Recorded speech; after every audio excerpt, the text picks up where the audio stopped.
기도하겠습니다. 하나님 감사합니다. 오늘 또 말씀을 통해서 감사에 대한 내용을 살펴보려고 합니다. 하나님께 늘 감사하는 마음을 가지고 살아갈 수 있는 우리의 삶이 되길 소망합니다. 감사드리며 예수님의 이름으로 기도합니다. 아멘. 저는 오늘 함께 읽은 이 데살로니가 전서 5장 18절 말씀을 가지고요, 감사라는 제목으로 말씀을 전하고자 합니다.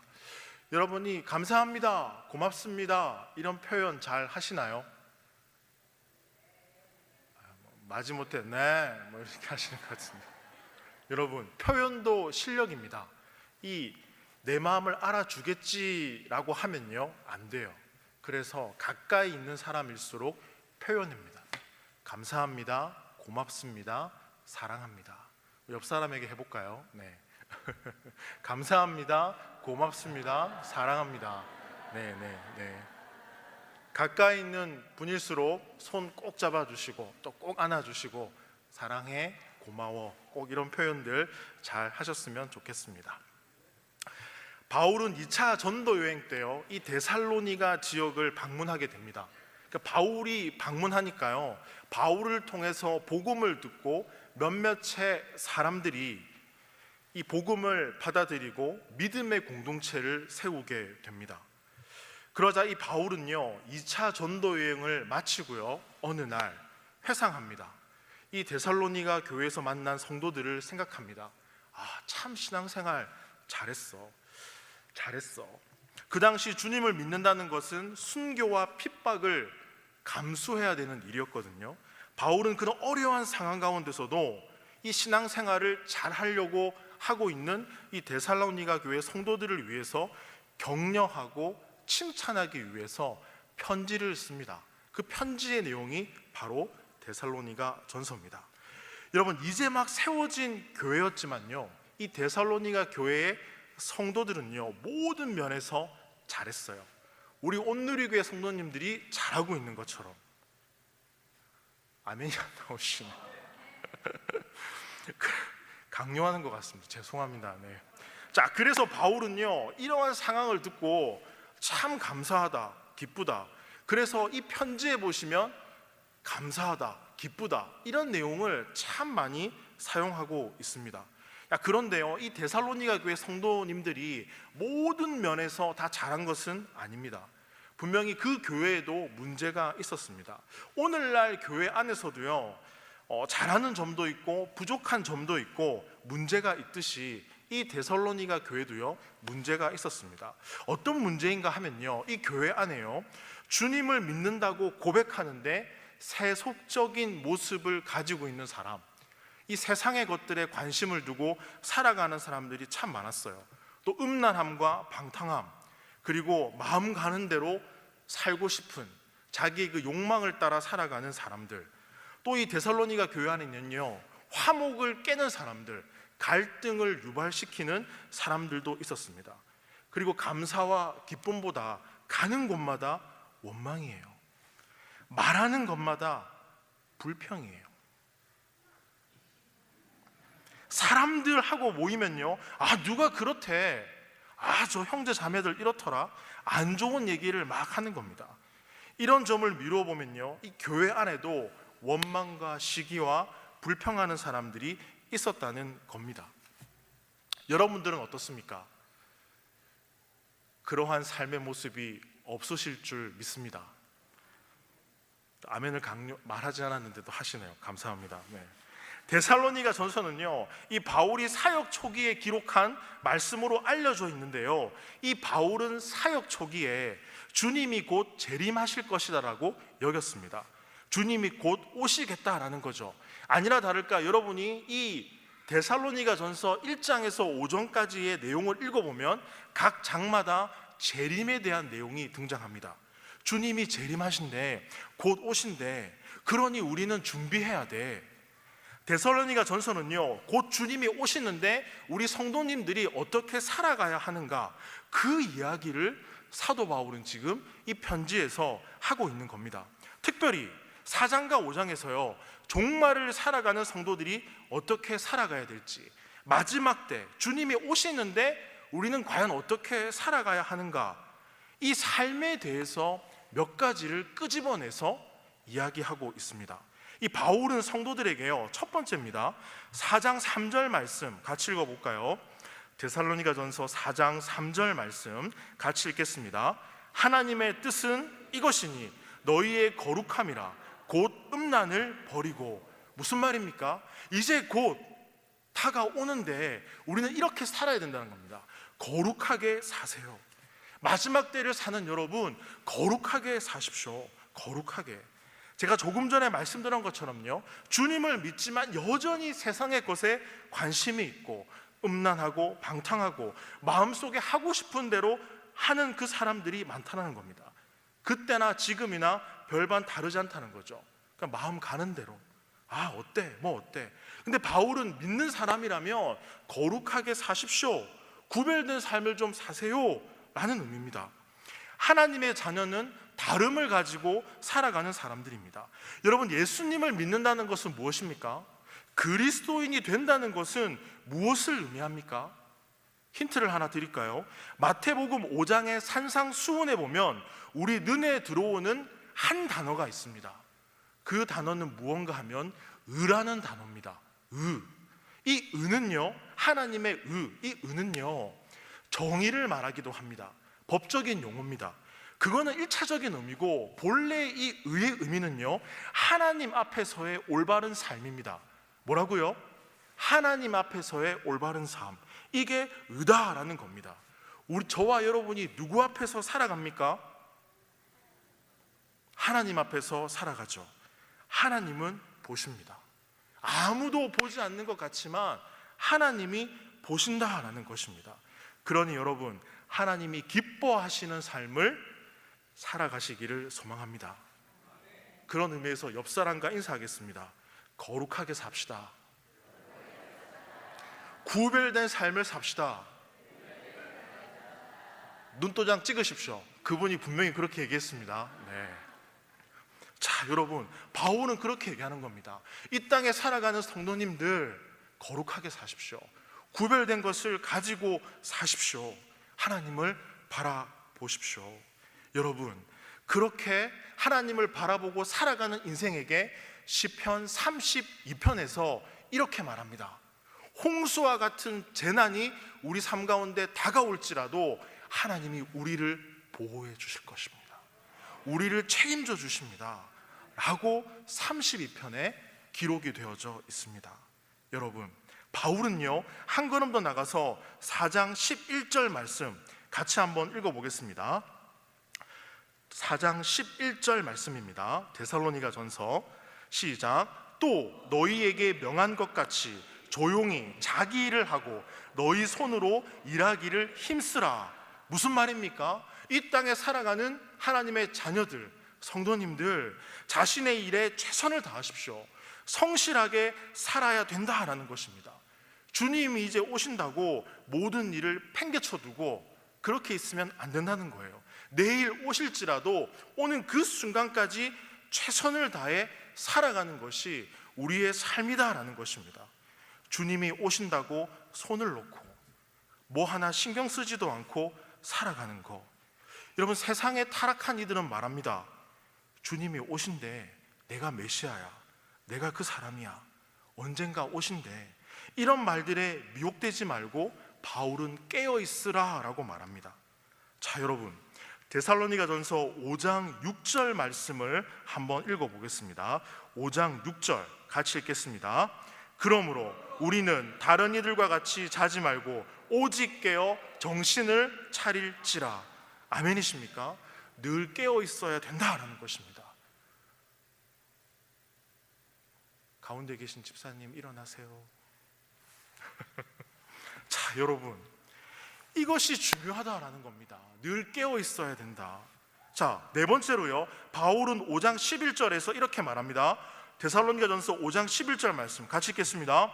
그러므로 피차 권면하고 서로를 덕을 세우기를 너희가 하는 것 같이 하라. 뭐라고 합니까? 서로를 위로하고 격려하며 살아가십시오. 마지막 때에 더 사랑하고 칭찬하고 격려해야 되는데 여전히 데살로니가 교회 안에는요, 불평하고 원망하고 시기하는 마음들이 있었다라는 겁니다. 그 안에요. 그래서 사도 바울은 말합니다. 위로하고 격려하십시오. 하십시오. 한 걸음 더 나가 5장 12절 말씀 같이 읽어보겠습니다. 형제들아, 우리가 너희에게 구하노니 너희 가운데서 수고하고 주 안에서 너희를 다스리며 권하는 자들을 너희가 알고. 무슨 말씀입니까? 교회 안에 있는 리더들, 목자님들, 장로님들, 권사님들 좀 존경하고 존중하며 살아가라라는 겁니다. 연말에 세운 목자님들, 임원들, 장로님들, 권사님들, 교회 어른들, 그분을 좀 존중하고 격려하고 함께 해라 하고 말합니다. 그리고요 5장 13절 보십시오. 같이 읽어보겠습니다. 그들의 역사로 말미암아 사랑 안에서 가장 귀히 여기며 너희끼리 화목하라. 존중하며 화목하고 사랑하라 라고 바울은 말합니다. 여러분, 그렇게 살아가는 우리 온누리 교회 성도님들의 삶이 되길 소망합니다. 그런데 이 데살로니가 교회 안에는요 사랑의 사람들이 참 많았습니다. 그런데 그 교인들 중에 일부는요 다투기도 좋아하고 시기도 했어요. 원망하고 불평하고. 그 데살로니가전서 5장 14절과 15절에 보면 이 부분을 좀 더 구체적으로 이야기하고 있습니다. 자, 14절 15절 말씀 같이 읽어보겠습니다. 또 형제들아, 너희를 권면하노니 게으른 자들을 권계하여 마음이 악한 자들을 격려하고 힘이 없는 자들을 붙들어주며 모든 사람에게 오래 참으라. 삼가 누가 누구에게든지 악으로 악을 갚지 말게 하고 서로 대하든지 모든 사람을 대하든지 항상 선을 따르라. 바울은 지치고 연약한 사람들에게 관심을 좀 가져라. 그 사람들을 좀 붙들어주고 또 서로 좀 오래 참고 상대방에게 복수하려고 하지 말고 악한 마음을 갖지 말고 존중하고 사랑하고 격려하라라고 말합니다. 여러분, 이것을 정리해 보면요 바울은 종말을 살아가는 성도들에게 이렇게 살아야 된다라고 말합니다. 거룩하십시오. 사랑하십시오. 최선을 다하고 성실하게 사십시오. 깨어 있으십시오. 서로 격려하고 존중하십시오. 사랑하세요 라고요. 이것이 마지막 때를 살아가는 성도들의 모습이다라고 말합니다. 자, 여러분, 제가 왜 여기까지 이런 얘기를 구구절절 했을까요? 바로 이 말씀을 하기 위해서입니다. 이 큰 틀 속에서 사도 바울은 오늘 이 말씀 5장 16절에서 18절까지의 말씀을 같이 읽어보겠습니다. 항상 기뻐하라. 쉬지 말고 기도하라. 범사에 감사하라. 이것이 그리스도 예수 안에서 너희를 향하신 하나님의 뜻이니라. 항상 기뻐하라. 기도하라. 범사에 감사하라. 사도 바울은요 성도님들이요 마지막 때 주님이 곧 오십니다. 그러니 결국은 사랑하고 거룩하고 존중해야 됩니다 하고 얘기합니다. 여러분, 성경이 얘기하는 사랑의 원뜻을 아십니까? 누가 사랑을 정의해 주시겠습니까? 하나, 둘, 셋. 사전에 보면 즐거운 겁니다. 성경은 뭐라고 할까요? 사랑을 이렇게 정의합니다. 사랑은 오래 참는 겁니다. 끝까지 견디는 겁니다. 그러니 결혼한 부부들이 더 단단해지겠죠. 서로 참고 끝까지 견디고 그 사람과 함께 하는 것, 그것이 사랑이다라고 성경은 말합니다. 그러한 사랑이 우리 안에 있기를 소망합니다. 하나님의 사랑이 우리 안에 가득하기에 우리 안에 그 사랑이 흘러가야 될 줄 믿습니다. 여러분, 정말 중요한 것은 무엇입니까? 지금 말씀드린 이 부분이 오늘 말씀의 하이라이트입니다. 5장 16절에서 18절까지의 말씀을 다시 한번 읽어보겠습니다. 항상 기뻐하라. 쉬지 말고 기도하라. 범사에 감사하라. 이것이 그리스도 예수 안에서 너희를 향하신 하나님의 뜻이니라. 바울이 이렇게 이야기하는 이유가 있습니다. 왜 이 이야기를 하냐면요, 당시 믿는 사람들에게 몇 가지 문제가 있었습니다. 그게 뭐냐면 주님을 믿는데 여전히 세속적이라는 겁니다. 데살로니가 교회 성도님들이 그랬어요. 주님이 곧 오신다는 이야기를 듣고도 성실하지 않아요. 최선을 다해 살지 않아요. 세상과 고립된 인생을 살아가요. 마지막으로요, 세 번째로요, 고난과 핍박 가운데 감사를 잃어버렸습니다. 주님의 은혜에 대한 감사를 잃어버렸다라는 것입니다. 여러분, 감사를 잃게 되면 소망을 잃는 것과 같습니다. 오늘은요, 주님을 믿지만 현실적인 문제 때문에 감사와 기쁨을 잃어버린 사람들에 대해서 제가 이야기를 하려고 합니다. 그 당시 거룩하지도 않고 사랑하지도 않고 존중하지도 않고 원망하고 불평하고 시기하고 이런 여러 가지 문제들이 교회에 있었는데, 특히 이 감사를 상실한 사람들의 이야기를 저는 오늘 말하려고 합니다.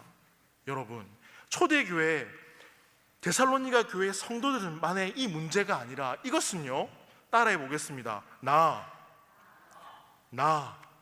바로 우리의 문제입니다. 현실을 바라보면 주님이 주신 은혜와 사랑을 잊고 감사를 잊고 살아갈 때가 많다라는 겁니다. 자, 여러분 기도할 때 어떻게 시작하십니까? 하나, 둘, 셋. 자, 기도할 때 어떻게 시작하십니까? 저에게 주어진 시간은 27분입니다. 계속 이렇게 물어볼 수 있습니다. 기도가 시작할 때 어떻게 기도하십니까? 저는 이렇게 기도합니다. 하나님 감사합니다. 이렇게 시작합니다. 그런데 여러분, 제가 매 순간 감사하고 기쁠까요? 실망입니다. 네, 목사님 그렇죠 라고 이렇게 얘기했을 줄 알았는데 전부 다 반응이 뭐 기뻐하든지 말든지. 그렇지 않습니다. 어떤 날은 감사가 충만할 때가 있고 어떤 날은 마음에서 감사가 우러나오지 않을 때도 있습니다. 그런 면에서 내가 정말 감사하고 사는가, 살지 않는가, 지금 내가 감사하는가, 하지 않는가. 그런데 여러분, 누가 잘 아시죠? 하나님은 이 상황을 잘 아십니다.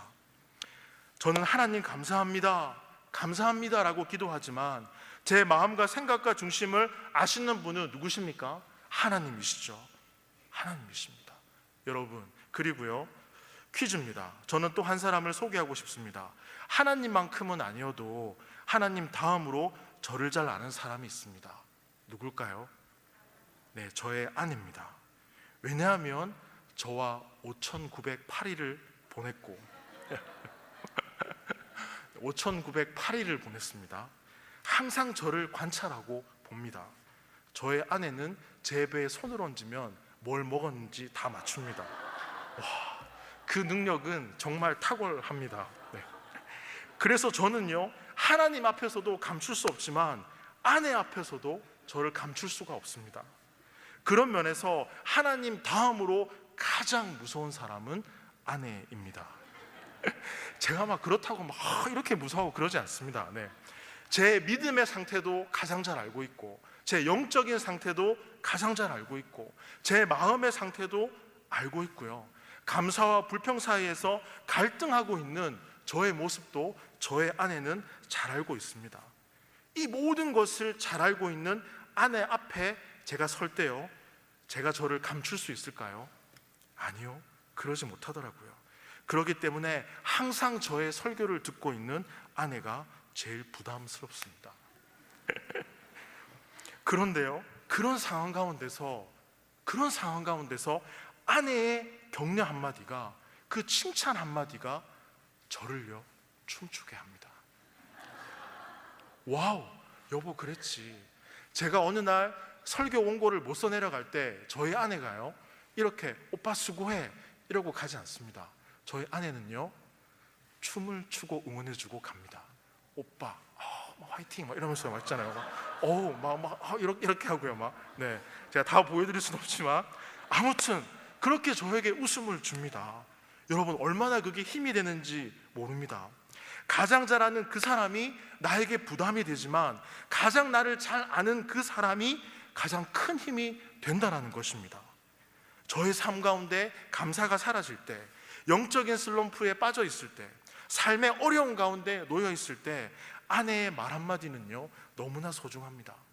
그런데 하물며 우리의 모든 것을 알고 계시는 하나님의 위로와 격려가 우리 인생에 얼마나 큰 힘이 되겠습니까?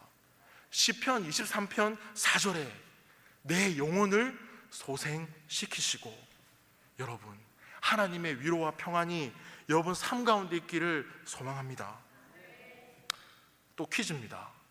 하나님과 아내 다음으로 저를 가장 잘 아는 사람은 누굴까요? 저의 아이들일까요? 저의 아이들은 어려서 저를 잘 모릅니다. 근데 항상 저를 보면 뭘 달라고만 합니다.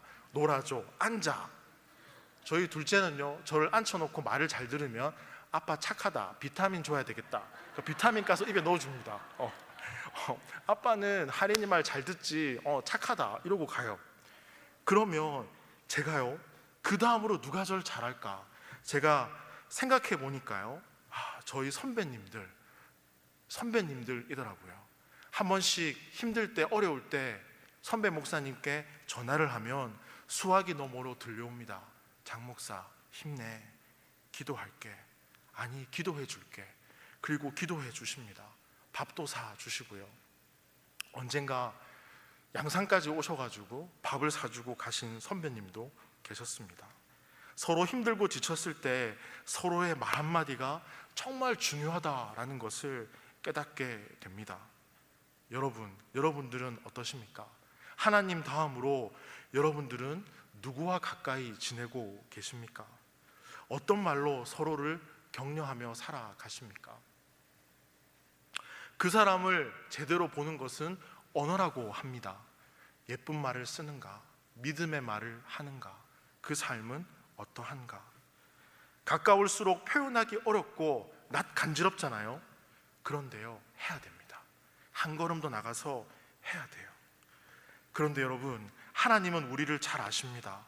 이것이 두렵기도 하지만 이것이요, 실제로 소망과 위로가 됩니다. 누군가 나를 잘 안다는 것 두렵지 않습니까? 내 은밀한 그 모든 것까지 다 보고 계신다는 것 두려워요. 그러나 잘 안다는 그것은요, 인생의 위기 가운데 소망이 됩니다.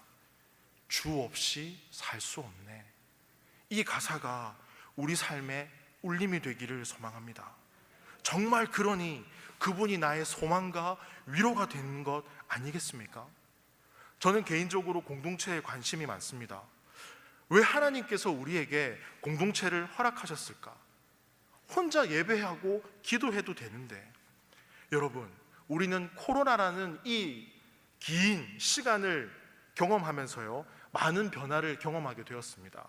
코로나 이전에 교회 안에 노마드 성도님들이 등장했습니다. 유목민 같은 성도님들, 그러니까 은혜를 따라 교회를 이동하고 옮기는 성도님들을 말하는데요, 이 코로나 3년이라는 이 기간이 지난 다음에 디지털 노마드 성도님들이 등장하기 시작했습니다. 이 성도님들의 중심에는 온라인 예배가 자리를 잡기 시작했습니다. 영적이지만 종교적이지 않은 세대, 자신의 방식대로 조용하게 신앙생활을 하는 세대, 이 사람들이 교회 안에 늘어나기 시작했다는 겁니다. 심지어 온라인 교회도 있습니다. 그런데 왜 하나님은 이 땅에 교회를 세우시고 공동체 안에서 형제 자매들이 함께 하기를 원하실까요? 저는요, 이것이요, 서로를 붙들어 주기 위함이라고 말씀드리고 싶습니다. 이런 말이 있잖아요. 멀리 가기 위해서는 같이 가라 라는 말. 혼자 하면 잘할 것 같지만 믿음의 경주는요, 같이 해야 됩니다.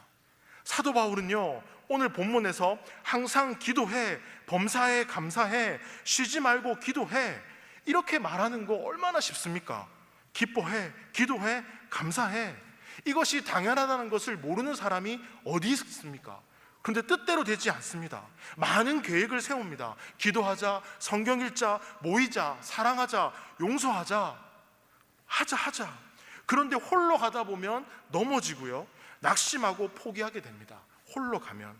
그러니 사도 바울은요, 서로 붙들어주고 격려하십시오, 존중하십시오, 이렇게 말합니다.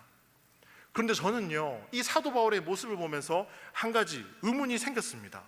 서로 잡아주고 붙들어주는 거, 어떻게 연약한 이 인간이, 사람이 할 수 있을까? 자기 자신도 추스르지 못하고 넘어지는 이 사람이 붙들어주고 도와준다? 여러분 앞에 제가 목사로 서 있지만 저도 때로는 흔들립니다. 어려워요. 어떻게 붙들어주지? 우리가 열심히 공동체 안에서 애를 쓰지만 우리는요, 질그릇처럼 깨지기 쉬운 존재입니다. 툭 건드리면 그냥 깨져요. 여기 올렸다가 그냥 톡 내려놓으면 깨져버려요. 유리같이 예뻐 보이고 좋아 보이고 강해 보여도 그냥 깨지는 인생이 우리 인생이다라는 겁니다. 그런데 우리가 어떻게 공동체 안에서 서로를 붙들어주고 잡아주고 같이 갈 수 있을까요? 그렇게 고민하던 중에 오늘 함께 읽은 본문의 말씀을 보다가 한 단어가 눈에 들어왔습니다. 마치 제 앞에 낀 안개가 순간 거치는 것처럼 18절 말씀 보십시오. 18절 말씀 같이 읽겠습니다. 범사에 감사하라. 이것이 그리스도 예수 안에서 너희를 향하신 하나님의 뜻이니라. 이 단어 보이십니까? 그리스도 예수 안에서. 그렇지. 우리 힘으로는 할 수 없지. 그런데요, 따라해 볼까요? 예수 그리스도 안에서 이 모든 일이 가능하다라고 말씀하고 있습니다. 사도 바울은 그래서 이렇게 말합니다. 항상 기뻐하십시오. 쉬지 말고 기도하십시오. 범사에 감사하십시오. 그런데 혼자 하지 마십시오. 홀로 기도하고 기뻐하고 감사하지 말고 누군가의 도움도 큰 힘이 되지만 한계가 있다는 것입니다. 기뻐하는 것, 기도하는 것, 감사하는 것 혼자서는 어렵다는 것입니다. 그러니 예수 그리스도 안에서, 주님 안에서 이 모든 것을 하십시오라고 말합니다. 공동체 안에서요. 자, 16절에서 바울은 기뻐하라라고 하죠. 이 기쁨의 근원은 어디에 있겠습니까? 그렇죠. 성취와 노력에 있을까요? 소유에 있을까요? 그런 것도 기쁨과 감사를 줍니다. 한때의 일은요, 영원하지 않습니다. 주님 안에 있을 때, 주님께 붙어 있을 때 참 기쁨과 감사가 있다라는 것입니다. 그러니 여러분, 오늘 함께 읽은 18절의 말씀을요, 우리는 이렇게 읽어야 됩니다. 예수 그리스도 안에 거하시면서, 붙어 있으면서 우리가 감사를 누릴 수 있다라는 것입니다. 그러니 여러분, 붙어 있으십시오. 주님 안에 거하십시오. 그러할 때 여러분의 인생에 감사가 넘치실 것입니다. 사도 바울은 지금 그 말을 하고 있습니다. 17절 보십시오. 쉬지 말고 기도하라. 우리가 어떻게 쉬지 않고 기도할 수 있을까요? 주님 안에서 기도할 때입니다. 쉬지 않는 주님이 우리를 위해 기도하는 것을 깨달을 때 우리는 비로소 기도할 수 있게 된다는 것입니다. 그렇다면 여러분, 진정한 감사의 출발은요, 어디에 있을까요? 하나님을 향한 신뢰와 믿음에 있습니다.